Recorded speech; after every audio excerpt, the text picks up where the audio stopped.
Welcome students. आज हम लोग कक्षा 9 में चैप्टर 2 के अंतर्गत बेरोजगारी के बारे में अध्ययन करेंगे कि अनएम्प्लॉयमेंट क्या है, व्हाट इज अनएम्प्लॉयमेंट, बेरोजगारी क्या है, इसकी परिभाषा देखेंगे और इसके उदाहरण को देखेंगे। फिर हम लोग इसके टाइप्स ऑफ अनएम्प्लॉयमेंट के बारे में पढ़ेंगे। तो सबसे पहले बेरोजगारी क्या है इसके बारे में जानते हैं। बेरोजगारी जानते हैं कि बहुत लोग काम नहीं करते हैं या बैठे रहते हैं, तो उसमें से किसको हम बेरोजगार मानेंगे इसके बारे में अध्ययन करेंगे।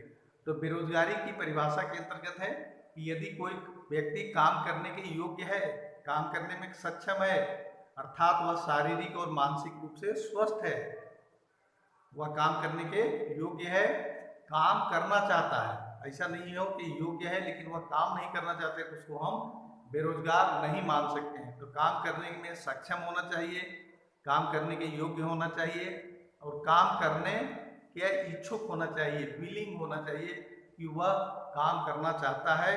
लेकिन यदि उसको काम नहीं मिलता है तब हम इसको बेरोजगार मानते हैं। इसमें है कि 15 वर्ष से कम के बच्चों को हम बेरोजगार नहीं मान सकते हैं और 65 वर्ष से अधिक उम्र के लोगों को हम लोग बेरोजगार नहीं मानते। तो कोई व्यक्ति 15 वर्ष से 65 वर्ष के अंतर्गत होना चाहिए, मानसिक और शारीरिक रूप से स्वस्थ होना चाहिए और काम करने के लिए इच्छुक होना चाहिए, विलिंग टू वर्क होना चाहिए, तो इसको बेरोजगार कर सकते हैं।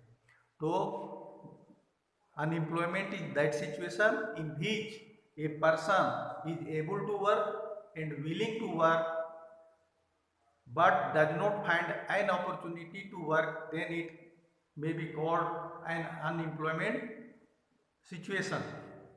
अर्थात कोई व्यक्ति काम करने का इच्छुक हो, काम करने का योग्य हो, लेकिन काम नहीं करना चाहता हो या काम करना चाहता हो लेकिन उसको काम करने का अवसर नहीं मिलता है, तब उसको हम बेरोजगार कहते हैं। तो इसमें टाइप्स ऑफ बेरोजगारी के बारे में देखेंगे कि टाइप्स ऑफ अनएम्प्लॉयमेंट, बेरोजगारी के प्रकार है। पहला है सीजनल अनएम्प्लॉयमेंट, मौसमी बेरोजगारी।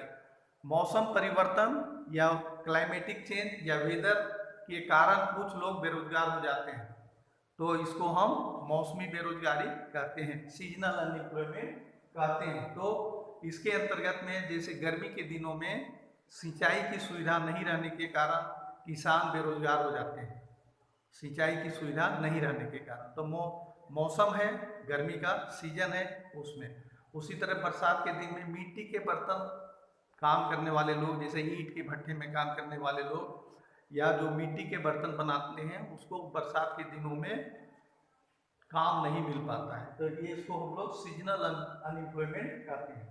दूसरा है डिसगाइज्ड अनएम्प्लॉयमेंट, छुपी हुई बेरोजगारी या प्रच्छन्न बेरोजगारी। किसी काम में जितने लोगों की जरूरत है उससे अधिक लोगों का लगा हुआ होना। जैसे हम लोग ग्रामीण क्षेत्रों में किसान परिवार में सभी लोग मिल के काम करते हैं, ठीक है, तो इसमें कुछ लोग, यदि कुछ लोगों को उससे निकाल दिया जाए और दूसरे कामों में लगा जाए तो भी हमारे खेती बाड़ी के काम जो एग्रीकल्चर वर्क है वह होता रहता है। इसलिए कुछ लोगों को हम लोग उसमें छुपी हुई बेरोजगारी के रूप में पाते हैं, अर्थात वह एक्चुअल रूप में अनएम्प्लॉयड है लेकिन लगता है कि वह काम कर रहा है, तो इसको छुपी हुई बेरोजगारी कहते हैं। जिसे ग्रामीण क्षेत्रों में किसान परिवार के लोग सभी लोग मिल करके काम करते हैं। तीसरा है एजुकेशनल अनएम्प्लॉयमेंट, एजुकेशन प्राप्ति के बाद भी लोगों को काम नहीं मिलता है। जैसे किसी व्यक्ति ने मैट्रिक पास कर लिया, इंटर पास कर लिया, बीए कर लिया, एमए कर लिया, लेकिन उसको काम नहीं मिलता है, तो उसको हम लोग एजुकेशनल अनएम्प्लॉयमेंट कहते हैं। Unemployment even after getting the educational qualification is called educational unemployment. शिक्षा प्राप्ति के बावजूद भी लोगों को काम का अवसर नहीं मिलना या काम नहीं मिलना शिक्षित बेरोजगारी कहलाता है। जैसे बीए, एमए या कोई दूसरे प्रकार के एजुकेशनल क्वालिफिकेशन हासिल कर लिया लेकिन उसको काम करने का अवसर नहीं मिल रहा है, तो ये बेरोजगारी है। और बेरोजगारी के प्रकार है, हम इसके नोट्स भी दे रहे हैं, इसको लिखेंगे, इसकी परिभाषा लिखेंगे, इसके टाइप्स लिखेंगे और एग्जाम्पल के साथ उसको नोट्स बनाएंगे। आपकी जो PWT 1 है वह 22 अगस्त से शुरू होने जा रहा है, इसलिए तैयारी जारी रखें।